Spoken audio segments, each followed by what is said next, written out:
First contact in the deep. Dr. Sarah Chen stared at the anomalous readings on her monitor at the Pacific Deep Ocean Monitoring Station. For the third time this week, the seismic sensors were detecting movement patterns that defied natural explanation. These weren't earthquake tremors or underwater landslides. They were ordered, purposeful, and getting closer to the California coastline. "Director Matthews, you need to see this," she called out, her voice steady despite the growing unease in her gut. The station director strode over, his weathered face illuminated by the blue glow of multiple screens. "Another signature?" he asked, leaning in to study the wavelength patterns. "Yes, but this time I've managed to isolate the frequency range. Whatever these things are, they're using some form of biological sonar for navigation. The patterns are too regular to be cetacean." The director's face hardened. "How many?" "Based on the acoustic signatures, at least 30 distinct sources. They're moving in formation at depths our submarines can't safely operate." The revelation hung heavy in the air. Humanity had always assumed that if first contact came, it would be from the stars. Instead, they had been beneath us all along, waiting in the crushing depths of our own oceans. Within hours, similar reports began flooding in from deep-sea monitoring stations across the globe. The Indian Ocean Array reported massive objects moving at impossible speeds through the crushing depths. The Atlantic Monitoring Network detected biological signatures unlike anything in their extensive database of marine life. In Washington, D.C., Admiral James Harrison stood before the Joint Chiefs of Staff, his presentation slides showing a map of the world's oceans lit up with contact points. "Ladies and gentlemen, we are facing an unprecedented situation. These entities are demonstrating intelligence, coordination, and most importantly, technology far beyond our current understanding of deep-sea capabilities." He clicked to the next slide, showing a sonar image captured by a nuclear submarine off the coast of Hawaii. The ghostly shape was smooth, hydrodynamic, and clearly artificial. This image was taken at a depth of 11,000 meters, well beyond our submarine's crushed depth. They're operating in environments we can barely survive in, using our oceans as highways to position themselves near every major coastal city on Earth. The chairman of the Joint Chiefs leaned forward. "What are our options, Admiral?" "We've already begun adapting our sonar arrays for defensive purposes. Dr. Chen's team has identified a critical weakness.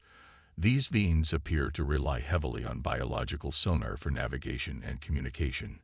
We're developing protocols to turn our entire undersea detection network into a weapon." The Secretary of Defense interrupted. "You're talking about using sound as a weapon." "Exactly. We've observed them reacting adversely to certain frequency ranges. If we can amplify these effects across our entire sonar network, we might be able to deny them access to our coastal waters entirely." As the meeting continued in Washington, Dr. Chen and her team worked tirelessly to understand their new enemies. Every piece of data revealed more about their biology and capabilities. They were indeed a spacefaring species, but one that had evolved in liquid environments. Earth's oceans were both familiar territory and a perfect staging ground for whatever they had planned. The first attack came 3 days later. The port of Shanghai disappeared beneath the waves in a matter of minutes, dragged down by massive tentacles that emerged from the depths. Similar attacks followed in Sydney, Los Angeles, and Mumbai. Millions fled inland as humanity's greatest cities began falling to an enemy they couldn't even see. But in their arrogance, the invaders had made a crucial mistake. They had assumed that humanity's mastery of the seas was limited to our surface vessels and shallow water submarines. They hadn't counted on decades of Cold War sonar development or the vast networks of underwater acoustic sensors we built to track each other's nuclear submarines. As Dr. Chen reviewed the latest data from the attacks, she noticed something crucial. The aliens' biological sonar wasn't just a tool, it was an integral part of their nervous system. The right frequency at the right amplitude wouldn't just blind them, it would be like detonating a bomb inside their brains. She sent her findings to Admiral Harrison, with a single note attached. "We have our weapon, and they'll never see it coming."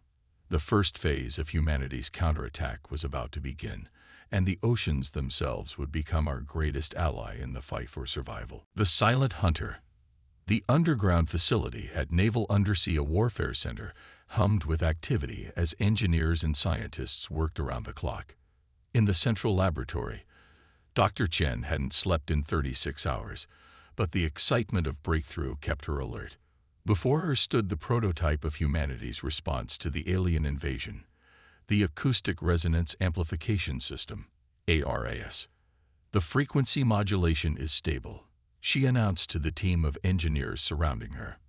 We've managed to replicate the exact biological frequency their sonar operates on, and we can amplify it to levels that should be completely debilitating to their neural systems. Admiral Harrison watched from behind reinforced glass as they tested the device in a massive water tank.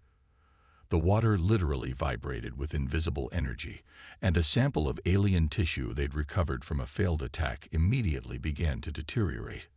"How soon can we deploy?" he asked, his voice tense with urgency. Another coastal city, Rio de Janeiro, had fallen just hours ago. "We've already begun retrofitting the existing SOSUS arrays," Dr. Chen replied, referring to the sound surveillance system that had monitored submarine activity during the Cold War. "But we need more coverage. Every merchant ship, every fishing vessel, every recreational boat needs to become a node in our defensive network." The next week saw the largest mobilization of civilian vessels in human history.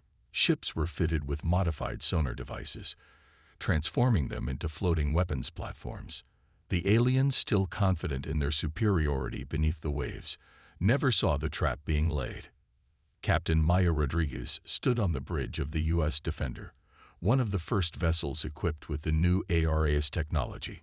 Her ship was positioned off the coast of Hawaii, part of a vast net being cast across the Pacific. Sonar contact, bearing 047, depth 9,000 meters and rising, her chief sonar operator reported. "Signature matches alien vessels, Captain. Multiple contacts.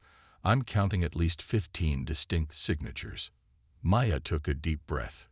This would be humanity's first real test of the new weapon system. "Battle stations. Activate ARAS on my mark." The alien vessels rose from the depths like giant sea serpents, their biomechanical forms sliding through the water with impossible grace. They had likely expected to find a helpless surface vessel, easy prey for their superior technology. "ARAS active. All frequencies aligned," the weapons officer reported. Fire. The ocean itself seemed to shudder as invisible waves of sound energy pulsed through the water. On their monitoring screens, they watched as the alien signatures began to destabilize, their coordinated movement patterns dissolving into chaos. The effect was immediate and devastating. The aliens' own sonar systems, so finely tuned for underwater warfare, became their greatest weakness. The amplified frequencies triggered catastrophic failures in their neural networks, rendering their biological technology useless. Reports began flooding in from across the Pacific as other ships engaged their own targets. The aliens, for the first time, were retreating. But their withdrawal wasn't merely tactical. It was desperate, panicked, and costly. In Washington, Admiral Harrison received the first battle reports with grim satisfaction. "They thought they could hide in our oceans," he remarked to the Joint Chiefs. "Instead, we've turned every cubic meter of water into a weapon against them." But even as humanity celebrated its first major victory, Dr. Chen noticed something troubling in the data. The aliens were adapting, attempting to modify their biological sonar to operate on different frequencies. It was a race against time. They needed to deploy the full global network before the enemy could evolve countermeasures. "We need to move faster," she insisted during an emergency briefing. "Right now, they're retreating to regroup and adapt. When they come back, they'll be ready for our current frequency ranges." "What do you propose?" Admiral Harrison asked. "We expand the network. Not just horizontal coverage, but vertical. We need to place ARAS nodes at every depth, create a sphere of protection that extends from the surface to the ocean floor. No safe zones, no blind spots. The Admiral nodded grimly. How long? A month, maybe 2, but we'll need every ship, every submarine, every underwater drone we can muster. As the meeting concluded, reports arrived of alien activity in the Southern Ocean near Antarctica. They were gathering there, in the coldest, deepest waters on Earth, preparing for something big. Humanity had won its first battle, but the war for Earth's oceans was far from over. In the depths of the Antarctic waters, the aliens were evolving, adapting, and planning their counterstrike. The next phase would determine not just the fate of our oceans, but the survival of our species. Echoes of war. The Antarctic Research Station's sensors screamed to life at 300 hours. Dr. Marcus Wong, who had been monitoring thermal variations in the Southern Ocean, watched in horror as the temperature readings from the deep water sensors spiked dramatically. "They're superheating the water," he reported to the Emergency Command Center in Washington. "The aliens are creating thermal layers to deflect our sonar attacks." The strategy was clever. By manipulating water temperature, they created acoustic shadows where our ARAS systems couldn't penetrate effectively. It was the countermeasure Dr. Chen had feared, and it came sooner than expected. Admiral Harrison stood in the Global Command Center, watching as red dots indicating alien activity spread across the Antarctic waters like a virus. They're not just hiding, he realized. They're building something down there. Deep-sea drones, sent to investigate the anomaly, transmitted images that confirmed their worst fears. The aliens were constructing massive underwater structures, using the thermal barriers as protective shells.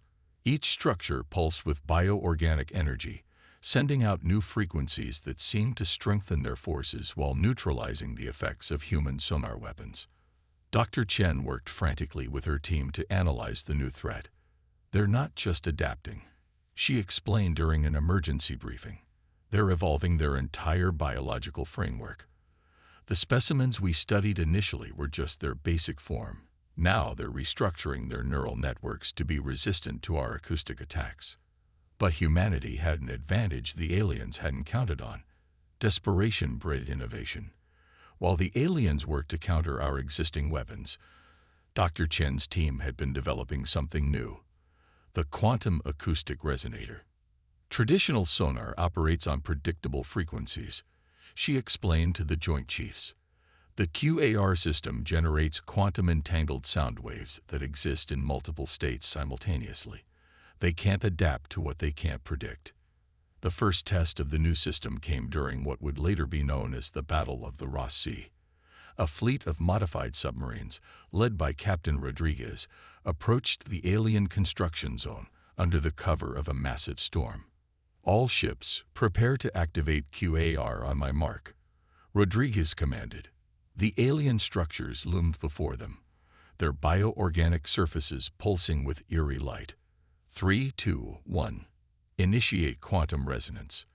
The effect was beyond anything they had anticipated. The quantum-entangled sound waves bypassed the thermal barriers completely, creating a cascading effect that turned the aliens' own biological sonar against them.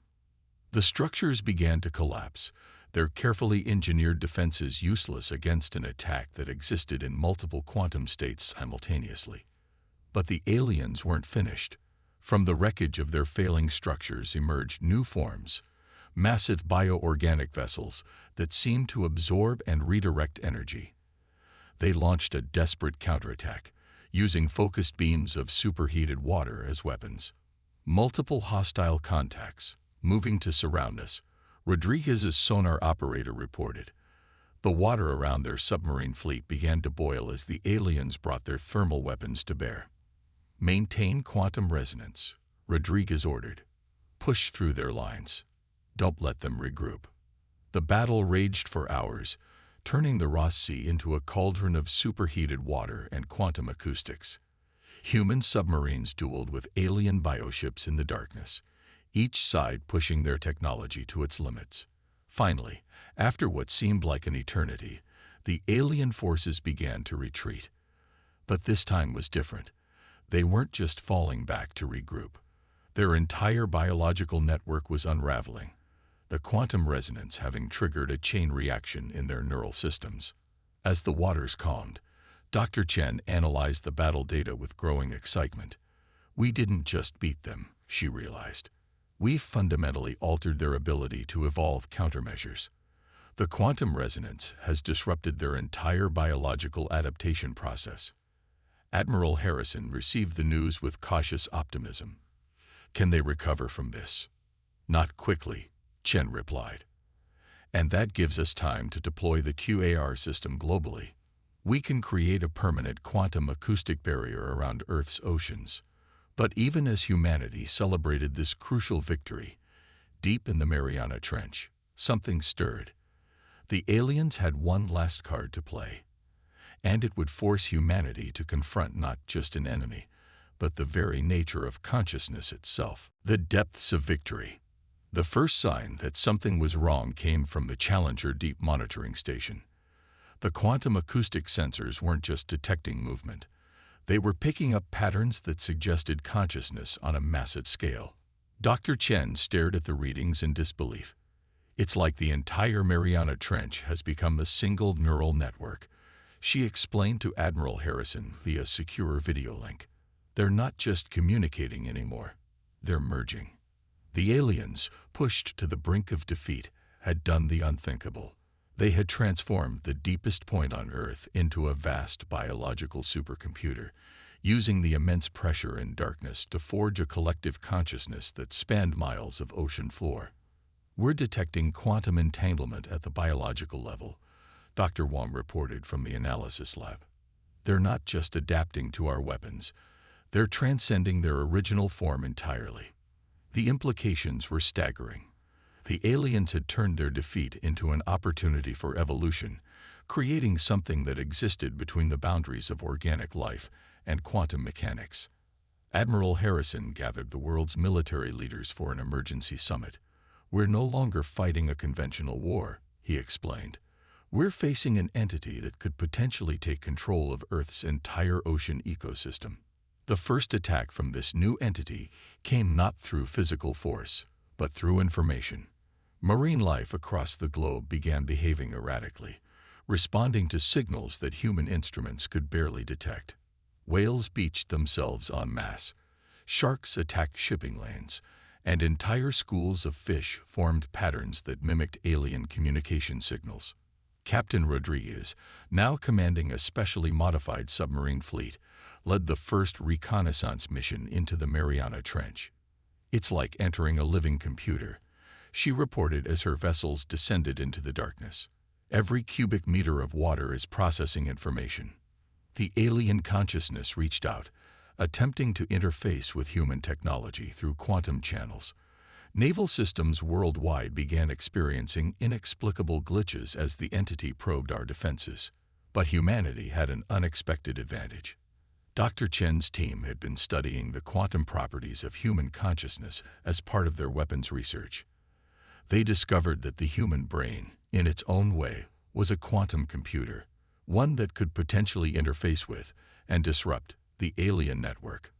We don't need to destroy it, Dr. Chen realized. We need to communicate with it on its own level. The plan was audacious. They would convert the global ARAS network into a quantum neural interface, using human consciousness as the foundation for a counterattack. Volunteers from around the world would connect to the network, their combined cognitive patterns forming a firewall against the alien entity. The process was dangerous. Early tests resulted in severe mental strain on the volunteers. But as more people joined the network, something remarkable happened. The human collective consciousness began to adapt, learning to process information at the quantum level. We're not just fighting back, Dr. Chen observed. We're evolving too. The final confrontation took place in the quantum realm as much as in physical space. Millions of connected human minds pushed against the alien consciousness, their combined will manifesting as patterns in the quantum field. The entity fought back, trying to overwhelm the human network with impossible calculations and alien concepts. But human consciousness proved more resilient than the aliens had anticipated. Our ability to process paradox, to think abstractly, to dream. These uniquely human traits became weapons in the quantum battle. Captain Rodriguez, her fleet holding position above the Challenger Deep, watched as the sensors recorded the impossible battle playing out in the quantum realm. "The pressure readings are off the charts," her science officer reported. "Whatever's happening down there is affecting the physical structure of the trench itself."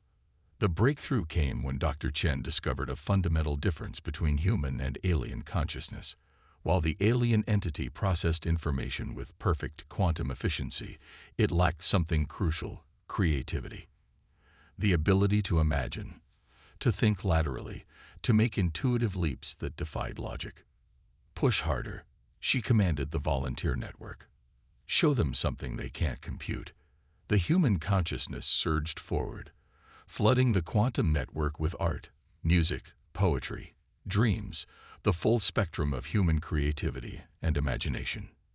The alien entity, unable to process these illogical but powerful patterns, began to fragment. In the Mariana Trench, the vast biological computer started to break down, its perfectly ordered quantum states dissolving into chaos. The entity had encountered something it couldn't assimilate or overcome: the beautiful irrationality of human thought. As the alien consciousness collapsed, the oceans began to calm. Marine life returned to normal patterns, and the quantum disturbances faded. Humanity had achieved victory not through superior firepower or technology, but through the unique qualities of our own minds. Ripples of peace. 1 year after the collapse of the alien consciousness in the Mariana Trench, Dr. Sarah Chen stood at the podium of the newly established Global Ocean Defense Institute. The facility, built into the cliffs overlooking the Pacific, represented humanity's commitment to never again being caught unprepared. "The oceans were once our greatest blind spot," she began her address to the international delegation. "Now they're our greatest strength.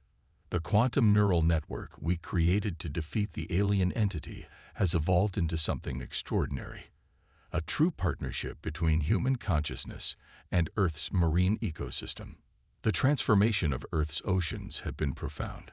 The remnants of alien biotechnology, rather than being destroyed, had been studied and repurposed. Quantum communication nodes, once used to coordinate the alien invasion, now formed the backbone of an early warning system that spanned the globe. Admiral Harrison, now Director of Extraterrestrial Defense, joined her at the podium. "We've detected no signs of alien activity in the past 12 months, he reported. "But more importantly, we've gained understanding that goes far beyond military applications." The quantum neural interface, refined and improved since the final battle, had revealed secrets about consciousness itself. Scientists discovered that whales and dolphins possessed complex quantum-capable brains, allowing them to be integrated into the global defense network as willing partners. The oceans had become a vast, living security system, with marine life serving as conscious guardians against future threats. Captain Rodriguez, promoted to fleet commander of the new Quantum Navy, had overseen the transformation of human naval forces. Ships now carried hybrid systems that combined traditional technology with biological components derived from studying alien remains. The submarines under her command could achieve depths once thought impossible, their crews protected by bioengineered hulls that adapted to pressure changes. "But our greatest achievement," Dr. Chen continued, "wasn't technological. It was understanding that consciousness itself is the ultimate frontier. The aliens tried to overcome us by creating a perfect, logical quantum computer. They failed because they couldn't comprehend the power of human imagination and creativity." The Institute's main research center housed a permanent contingent of volunteer quantum divers, humans who had learned to project their consciousness into the ocean's neural network. Through their experiences, humanity had begun to understand the true nature of intelligence, both terrestrial and alien. Dr. Wang's team had made perhaps the most startling discovery. Analysis of the alien remnants suggested that they hadn't been invaders in the traditional sense. They were explorers, seeking to understand consciousness itself. Their mistake had been assuming that perfect logic was the pinnacle of evolution. "We're not just defending Earth anymore," Dr. Chen explained. "We're preparing to reach out. The quantum network extends through all Earth's oceans, but we've detected signals suggesting similar networks might exist on other worlds. We're ready to make contact, this time on our terms." The Institute's Deep Space Monitoring Array had already identified several promising targets, ocean worlds orbiting distant stars. But now, humanity would approach them not as potential conquerors or victims, but as conscious beings seeking to understand the vast diversity of thought in the universe. Admiral Harrison stepped forward one last time. "The aliens taught us something invaluable," he concluded. "The greatest power in the universe isn't technology or biology or even quantum mechanics. It's consciousness, the ability to think, to feel, to imagine, and to grow. We're no longer just a terrestrial species hiding behind our orbital defenses. We're becoming something new, guardians of consciousness itself." As the ceremony concluded, Dr. Chen walked to the Institute's observation deck. Below, a pod of whales breached the surface, their minds touching the quantum network with thoughts that humans were only beginning to understand. Above, the stars beckoned, each one potentially hosting worlds with their own forms of consciousness waiting to be discovered. The oceans, once our greatest vulnerability, had become our gateway to the cosmos. Humanity had not just survived. We had evolved, turning an invasion into an opportunity for transformation. As she watched the sun set over the Pacific, Dr. Chen smiled, knowing that this was not the end of our story, but merely the beginning of a much greater adventure.